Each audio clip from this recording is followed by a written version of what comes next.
नमस्कार मित्रों, desire point channel के एक नए वीडियो लेक्चर में मैं हूं अमित दुबे।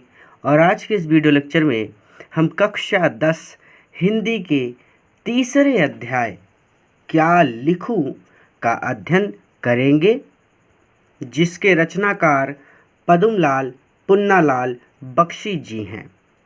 इस वीडियो लेक्चर में आगे बढ़ने से पहले मैं आप सबसे एक छोटा सा प्रॉमिस करता हूं कि जब ये वीडियो लेक्चर कंप्लीट होगा तो आपके लिए ये चैप्टर धुआं होने वाला है, यानी बहुत ही बारीकी से और बहुत सरल शब्दों में मैं आज आपको ये चैप्टर पढ़ाने वाला हूँ। और आज के बाद ये चैप्टर आपके लिए बहुत ही ज़्यादा आसान हो जाएगा। तो चलिए अपने चैप्टर पर चलते हैं। अध्याय का नाम है क्या लिखूं। तो कहते हैं कि मुझे आज लिखना ही पड़ेगा। अंग्रेजी के प्रसिद्ध निबंध लेखक ए.जी. गार्डिनर का कथन है कि लिखने की एक विशेष मानसिक स्थिति होती है, अर्थात आप हमेशा नहीं लिख सकते, बल्कि एक विशेष मानसिक स्थिति होती है जब आप लिखना शुरू करते हैं। उस समय मन में ऐसी उमंग सी उठती है, हृदय में कुछ ऐसी स्फूर्ति सी आती है, मस्तिष्क में कुछ ऐसा आवेग सा उत्पन्न होता है कि लेख लिखना ही पड़ता है। तो उमंग का मतलब तो आप सब जानते हैं, उल्लास से है। और स्फूर्ति का मतलब ताजगी से है। और आवेग का मतलब है मानसिक उत्तेजना, अर्थात इतने ज़्यादा उत्सुक हो जाएं कि लिखना ही पड़े। उस समय विषय की चिंता नहीं रहती। कोई भी विषय हो, उसमें हम अपने हृदय के आवेग को भर ही देते हैं। आवेग पहले ही बताया मैंने, आवेग हैट टांगने के लिए कोई भी खूंटी काम दे सकती है। उसी तरह अपने मनोभावों को व्यक्त करने के लिए कोई भी विषय उपयुक्त है। असली वस्तु है हैट, खूंटी नहीं। अर्थात हैट मतलब टोपी। टोपी है तो किसी भी खूंटी पर टांग देंगे। जो टोपी ही नहीं है तो खूंटी कितनी भी हो, क्या फ़र्क पड़ता है। उसी तरह से अगर मनोभाव है लिखने का तो कोई भी विषय उपयुक्त है। किसी भी विषय पर आप लिख सकते हैं। अगर आपका मन बन गया लिखने का, अगर आपका मन बन गया पढ़ने का, अगर आपका मन बन गया खेलने का, तो कोई भी खेल खेल सकते हैं। मन है तो काम हो जाएगा। मन नहीं है, ज़बरदस्ती कोई आपको खेलने भेज रहा है कि जाओ खेलो जाओ खेलो, मन नहीं है ज़बरदस्ती कोई पढ़ने बिठा रहा है कि पढ़ो पढ़ो, तो कितना भी पढ़ें दिमाग में वो नहीं घुसेगा। ठीक है। तो अगर आपके पास टोपी है तो आप कहीं पर भी टांग सकते हैं। अगर आपके पास विचार है तो आप कुछ भी लिख सकते हैं। अगर आपका मनोभाव ऐसा है कि आप लिखना चाहते हैं तो आप लिख सकते हैं। असली वस्तु है हैट, खूंटी नहीं। इसी तरह मन के भाव ही तो यथार्थ वस्तु हैं, विषय नहीं। ठीक है। तो आपके मन के भाव ही यथार्थ वस्तु हैं, वो चीज़ है जो आपके काम की है, विषय नहीं। गार्डनर साहब के इस कथन की यथार्थता में मुझे संदेह नहीं। यथार्थता मतलब वास्तविकता। पर मेरे लिए कठिनाई यह है कि मैंने उस मानसिक स्थिति का अनुभव ही नहीं किया है जिसमें भाव अपने आप उत्थित हो जाते हैं, अर्थात उत्पन्न हो जाते हैं। मुझे तो सोचना पड़ता है, चिंता करनी पड़ती है, परिश्रम करना पड़ता है, तब कहीं मैं एक निबंध लिख सकता हूँ। आज तो मुझे विशेष परिश्रम करना पड़ेगा क्योंकि मुझे कोई साधारण निबंध नहीं लिखना है। आज मुझे नमिता और अमिता के लिए आदर्श निबंध लिखना होगा। आदर्श निबंध लिखने का मतलब है कि ऐसा निबंध जो आदर्श हो, जो सटीक हो, जिस विषय पर लिखा गया हो एकदम सटीक हो और उससे लोगों को सीख मिले तो और बढ़िया है। ठीक है। नमिता का आदेश है कि मैं दूर के ढोल सुहावने होते हैं इस विषय पर लिखूं। अमिता का आग्रह है कि मैं समाज सुधार पर लिखूं। ये दोनों ही विषय परीक्षा में आ चुके हैं और उन दोनों पर आदर्श निबंध लिखकर मुझे उन दोनों को निबंध रचना का रहस्य समझाना पड़ेगा। चलिए, इसमें समझने जैसा तो कुछ नहीं है, सब क्लियर है। आगे चलते हैं। दूर के ढोल सुहावने अवश्य होते हैं, पर क्या वे इतने सुहावने होते हैं कि उन पर 5 पेज लिखे जा सके। अर्थात दूर के ढोल सुहावने होते हैं, ये हम सब जानते हैं। हमारे घर में भी ये कहावत होती है कि जैसे अभी आपका मन हो बाइक लेने का, तो अगर आपको बाइक नहीं मिल रही, आप किसी दूसरे के हाथ में बाइक देख रहे हो तो आपको लगता है कि बहुत अच्छी है, लेकिन जब आपके हाथ में आ जाती है ना वही बाइक, तो पता चलता है कि ये पंचर भी होती है, इसकी सर्विसिंग भी करानी पड़ती है, इसकी देख रेख भी करनी पड़ती है, इसकी साफ़ सफाई भी करनी पड़ती है, बहुत काम होता है इसके पीछे। तो जब तक दूर है तो बहुत अच्छी लग रही है, लेकिन जैसे ही पास आ गई वही बाइक, तो पता चला कि इसको साफ़ करो, सर्विस कराओ, पंचर हो गई, हवा चेक कराओ, पूरा ख्याल रखो, ये सारा झंझट पाल लिया आपने एक तरह से। तो जो चीज़ आपसे दूर है वो आपको अच्छी लगती है, लेकिन जैसे वो चीज़ पास आती है उसकी कद्र ख़त्म हो जाती है। आपके पास, आपके घर में बहुत सी ऐसी चीज़ें पड़ी होंगी जो जब आपके पास नहीं थी तो आपको लगता था कि अगर ये ना मिले तो मर जाएंगे, लेकिन आज वही चीज़ें आपके घर में कूड़े की तरह इधर उधर पड़ी हुई होंगी। आप खुद कल्पना कर सकते हैं, आप इतने समझदार हैं। तो वही कह रहे हैं कि दूर के ढोल सुहावने अवश्य होते हैं। हाँ, ये बात सच है, पर क्या वे इतने सुहावने होते हैं कि उन पर 5 पेज लिखे जा सके? अर्थात ये क्वेश्चन मार्क है, प्रश्न पूछ रहे हैं कि क्या 5 पेज लिख सकता हूँ? इसी प्रकार समाज सुधार की चर्चा अनादिकाल से, यानी आदि अनादिकाल से, पूर्वज ऋषि मुनि तब से चली आ रही है, से लेकर आज तक होती आ रही है, और जिसके संबंध में बड़े बड़े विज्ञों में भी विरोध है, यानी बड़े बड़े विज्ञों में भी इस बारे में लिखा गया है। उसको मैं 5 पेज में कैसे लिख दूं? Question mark. अर्थात पहला विषय तो वो है, दूर के ढोल सुहावने होते हैं, जो बहुत छोटा है, उस पर 5 पेज लिखना मेरे लिए कठिन है। और दूसरा विषय जो है वो इतना बड़ा है कि उस पर 5 पेज लिखना बहुत कठिन है, क्योंकि 5 पेज में उसे समेटा नहीं जा सकता। मैंने सोचा कि सबसे पहले निबंध शास्त्र के आचार्यों की सम्मति जान लूँ। अर्थात निबंध जो लिखते हैं वो लोग, जो आचार्य हैं, अर्थात निबंध लिखने वाले जो लोग हैं, उनकी सम्मति क्या है, अर्थात उनके विचार में निबंध कैसा लिखा जाना चाहिए। पहले यह तो समझ लूँ कि आदर्श निबंध है क्या और वह कैसे लिखा जाता है, तब फिर मैं भविष्य की चिंता करूँगा।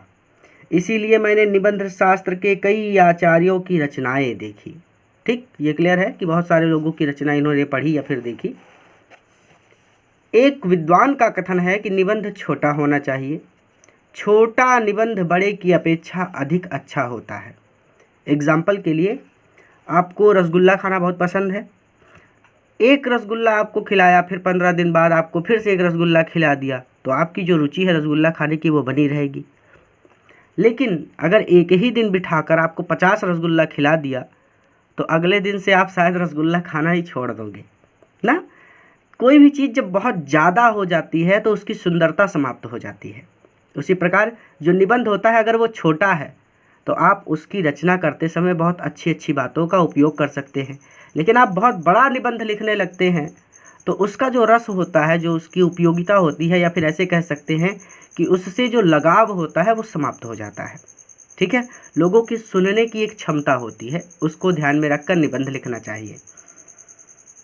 छोटा निबंध बड़े की अपेक्षा अधिक अच्छा होता है, क्योंकि बड़े निबंध में रचना की सुंदरता नहीं बनी रह सकती। ये लिख रहे हैं ना कि बड़े निबंध में जो रचना है उसकी सुंदरता नहीं बनी रह सकती। इस कथन को मान लेने में ही मेरा लाभ है, यानी अगर ये बात मान ली कि छोटा निबंध लिखना सही है तो मुझे कम मेहनत करनी पड़ेगी, ये कह रहे हैं। मुझे छोटा ही निबंध लिखना है, बड़ा नहीं। पर लिखूं कैसे? निबंध शास्त्र के उन्हीं आचार्य महोदय का कथन है कि निबंध के 2 प्रधान अंग हैं, सामग्री और शैली। सामग्री अर्थात आपके पास निबंध लिखने के लिए सामग्री होनी चाहिए कि किस सामग्री पर आप लिख रहे हैं, और निबंध लिखने की शैली होनी चाहिए। शैली मतलब जैसे बातचीत की शैली होती है। कुछ लोग बात बोलते हैं तो ऐसा लगता है कि इनको 2 तड़ाका यहीं पे दे दे, और कुछ लोग बात बोलते हैं तो ऐसा लगता है कि कितनी देर तक सुनते रहें। तो बात करने की भी शैली होती है, उसी तरह से निबंध लिखने की भी शैली होती है।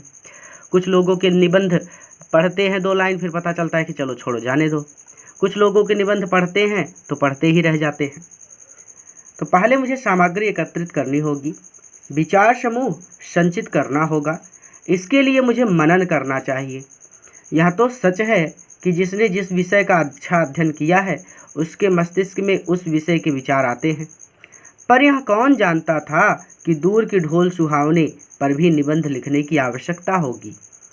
यदि यह बात पहले ज्ञात होती तो पुस्तकालय में जाकर, पुस्तकालय मतलब लाइब्रेरी में जाकर इस विषय का अनुसंधान कर लेता, यानी इस विषय पर थोड़ा बहुत पढ़ लेता। पर अब समय नहीं, मुझे तो यहीं बैठकर 2 घंटों में 2 निबंध तैयार कर देने होंगे। यहाँ ना तो विश्वकोश है, अर्थात ना तो यहाँ पे किताबें हैं, और ना कोई ऐसा ग्रंथ जिनमें इन विषयों की सामग्री उपलब्ध हो, अर्थात जिनसे इन विषयों के बारे में थोड़ा ज्ञान ले सकूं मैं। अब तो मुझे अपने ही ज्ञान पर विश्वास कर लिखना होगा। विज्ञों का कथन है, विज्ञ मतलब जानकार लोगों का, तो जानकार लोगों का कथन है कि निबंध लिखने से पहले उसकी रूपरेखा बना लेनी चाहिए। अतएव सबसे पहले मुझे दूर के ढोल सुहावने की रूपरेखा बनानी है। मैं सोच ही नहीं सकता कि इस विषय की कैसी रूपरेखा है। निबंध लिख लेने के बाद मैं उसका सारांश कुछ ही वाक्यों में भले ही लिख दूं, पर निबंध लिखने के पहले उसका सार 10-5 शब्दों में कैसे लिखा जाए? क्या सचमुच हिंदी के सब विज्ञ मतलब जानकार लेखक पहले से अपने अपने निबंध के लिए रूपरेखा तैयार कर लेते हैं? ये प्रश्न पूछ रहे हैं, अर्थात जैसे ये क्या लिखूं, इस चैप्टर का नाम क्या लिखूं है। तो निबंध तो आप लिख सकते हैं, लेकिन उसका नाम क्या देना है, ये बड़ा समस्या होती है। एजी गार्डनर को तो अपने लेखों का शीर्षक बनाने में ही सबसे अधिक कठिनाई होती है। अब यहाँ पर कह रहे हैं कि जो एजी गार्डनर हैं, जिनसे ये कहानी शुरू हुई, जिनका नाम लेकर, उनके बारे में बताते हैं कि वो अपना शीर्षक बनाने में ही उनको सबसे अधिक कठिनाई होती है। अर्थात लेख तो लिख लेते हैं, लेकिन उसका नाम क्या देना है, इसमें बड़ी दिक्कत होती है। उन्होंने लिखा है कि मैं लेख लिखता हूँ और शीर्षक देने का भार मैं अपने मित्र पर छोड़ देता हूँ, ये लीजिए। उन्होंने यह भी लिखा है कि शेक्सपियर को भी नाटक लिखने में उतनी कठिनाई ना हुई होगी जितनी कठिनाई नाटकों के नामकरण में हुई होगी। तभी तो घबराकर नाम ना रख सकने के कारण उन्होंने अपने एक नाटक का नाम रखा जैसा तुम चाहो। अर्थात उन्होंने एक नाटक लिखा और उसका नाम लिखा, क्या नाम रखा? जैसा तुम चाहो, यानी जैसा आपको ठीक लगे, जो नाम आपको ठीक लगेगा आप रख लीजिए। इसीलिए मुझसे तो यह रूपरेखा तैयार ना होगी। अब मुझे शैली निश्चित करनी है। आचार्य महोदय का कथन है कि भाषा में प्रवाह होना चाहिए। इसके लिए वाक्य छोटे छोटे हों पर एक दूसरे से संबंध हो, अर्थात एक दूसरे से जुड़े हों। यह तो बिल्कुल ठीक है, मैं छोटे छोटे वाक्य अच्छी तरह लिख सकता हूँ, पर मैं हूँ मास्टर। कहीं नमिता और अमिता यह ना समझ बैठे कि मैं यह निबंध बहुत मोटी अक्ल वालों के लिए लिख रहा हूँ। मोटी अक्ल वालों के लिए अर्थात ये निबंध इतना आसान भी नहीं होना चाहिए कि सब इसे समझ ले। इसमें कुछ हार्ड वर्ड भी होने चाहिए जिनका अर्थ समझने में लोगों को दिक्कत हो, ताकि बच्चों को लगे कि हाँ किसी मास्टर ने लिखा है, ऐसा ना लगे कि किसी 5वीं कक्षा के बच्चे ने लिखा है। अपनी विद्वता का प्रदर्शन करने के लिए, अपना गौरव स्थापित करने के लिए यह आवश्यक है कि वाक्य कम से कम आधे पृष्ठ में तो समाप्त हो। सोचिए, चलिए, एक तरह से कह रहे हैं कि कम से कम थोड़ा सा प्रभाव होना चाहिए वाक्यों में।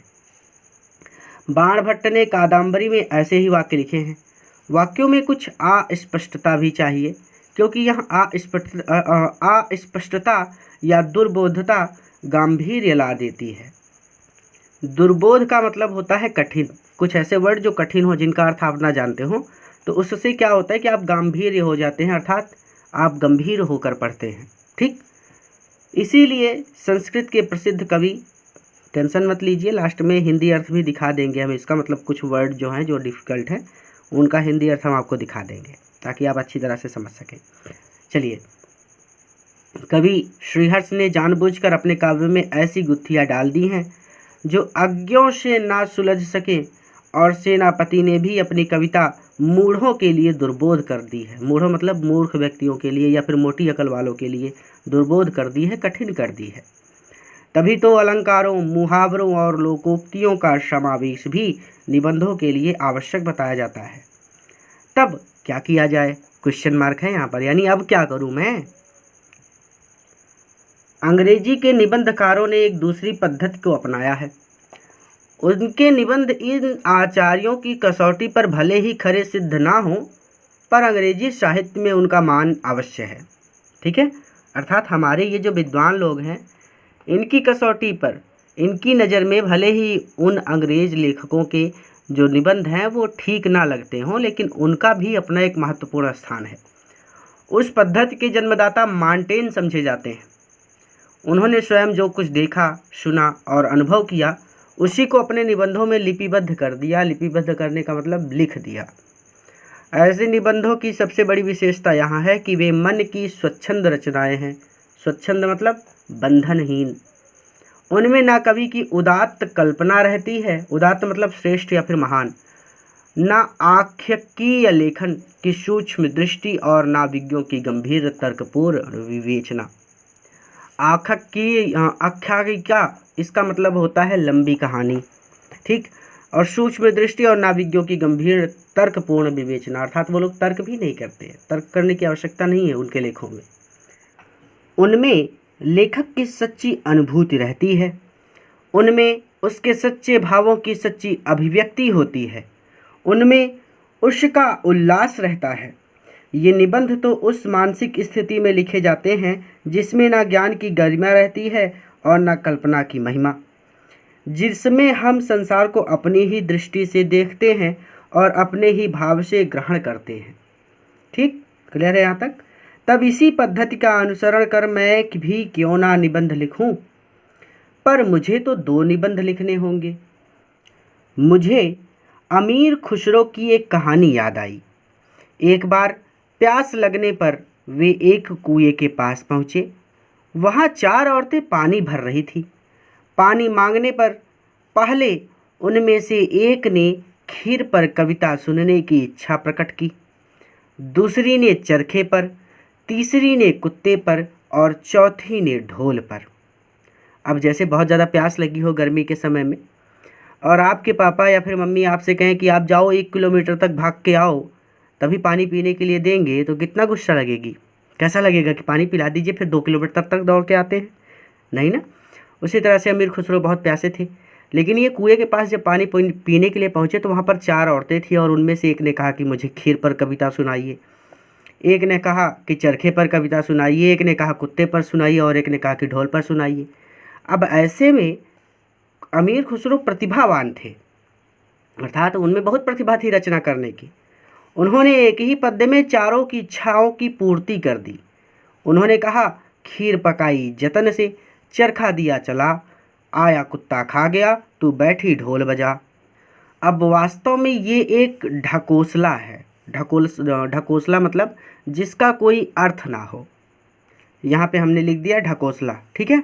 तो आप इसे, अगर ये बोर्ड एग्जाम में आ जाता है, जहाँ तक है कि नहीं आएगा क्योंकि ये ढकोसला है, इसका कोई अर्थ नहीं होता, लेकिन अगर आ जाता है तो आप इसको ऐसे लिख दीजिएगा कि जब चारों महिलाओं ने अलग अलग विषयों पर कविता सुनने की इच्छा व्यक्त की तो अमीर खुसरो ने एक ढकोसला की रचना कर दी। ढकोसला लिखने के बाद आप ब्रैकेट में लिख दीजिएगा जिसका कोई अर्थ ना हो और फिर ब्रैकेट बंद कर दीजिएगा और फिर आगे लिख दीजिएगा कि उन्होंने एक ही पद्य में चारों की इच्छाओं की पूर्ति कर दी।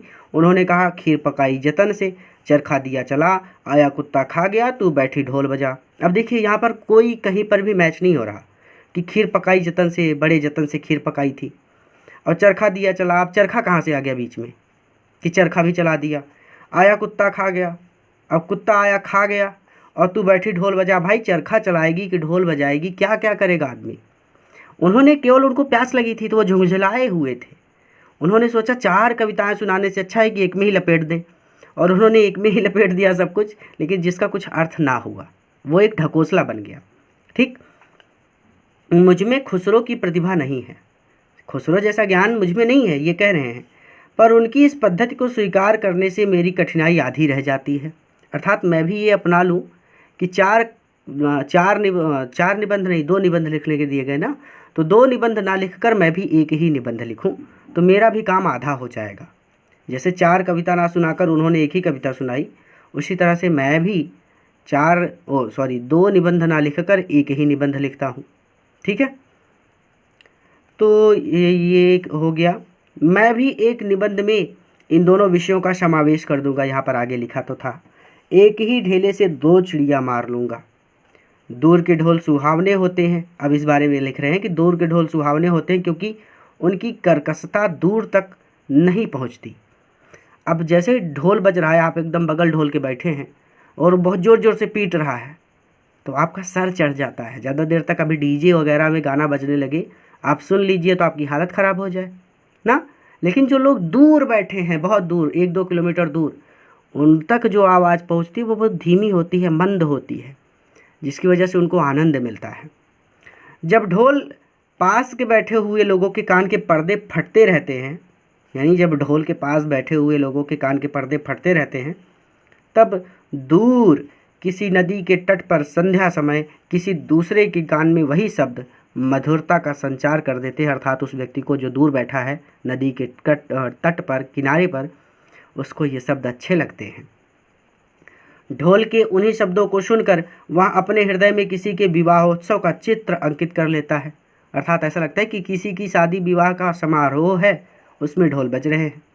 कोलाहल से पूर्ण, कोलाहल मतलब शोरगुल से पूर्ण भरा हुआ घर के एक कोने में बैठी हुई किसी लज्जाशीला नववधू की कल्पना वह अपने मन में कर लेता है कि घर के किसी कोने में एक लज्जाशीला वधू बैठी हुई होगी।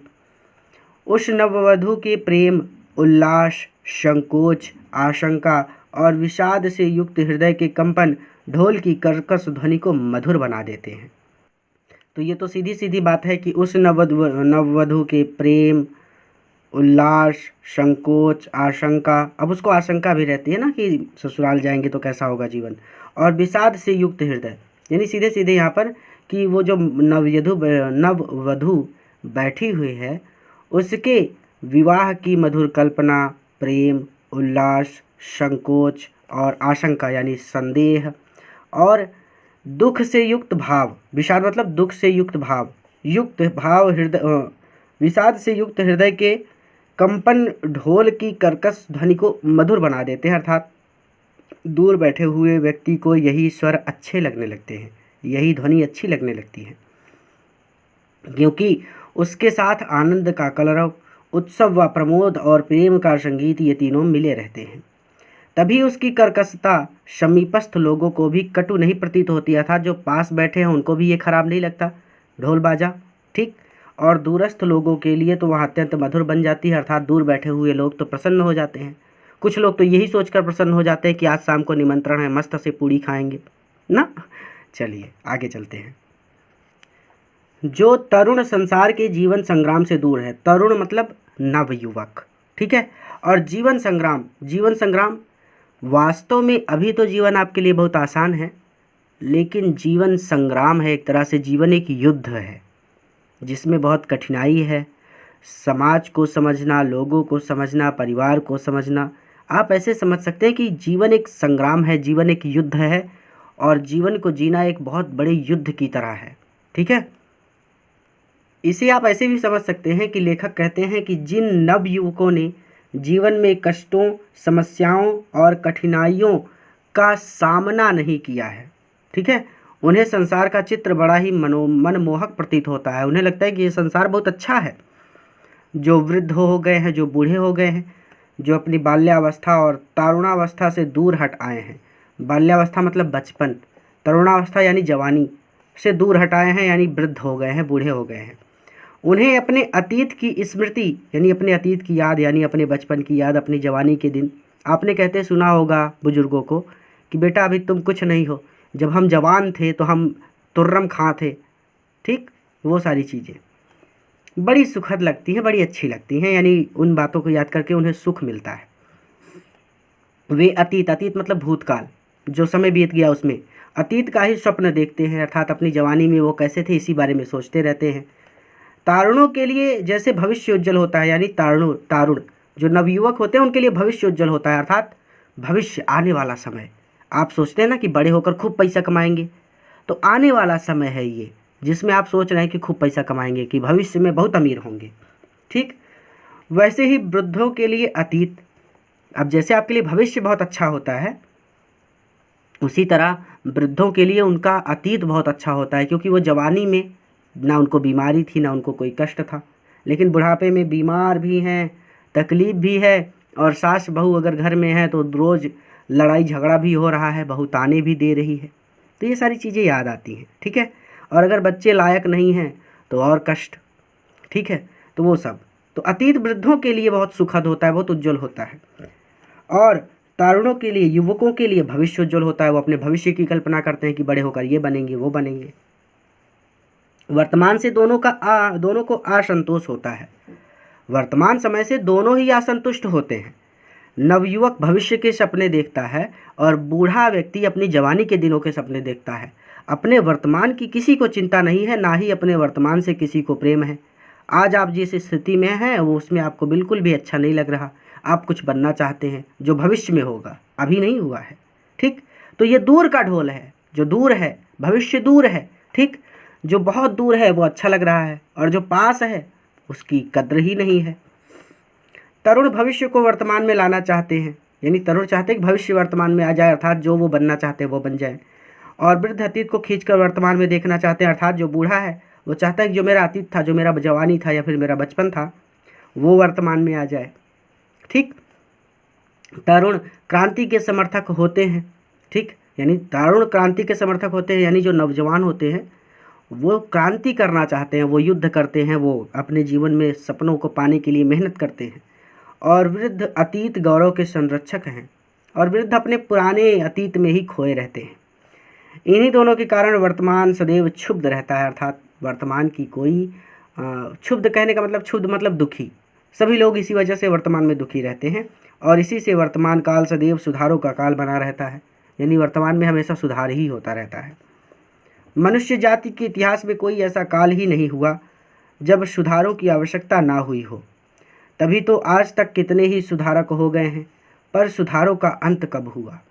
ठीक, अब बहुत सारे सुधारक हुए हैं, जैसे भारत के इतिहास में बुद्धदेव, महावीर स्वामी, नागार्जुन, शंकराचार्य, कबीर, नानक, राजा राम मोहन राय, स्वामी दयानंद और महात्मा गांधी में ही सुधारकों की गणना समाप्त नहीं होती।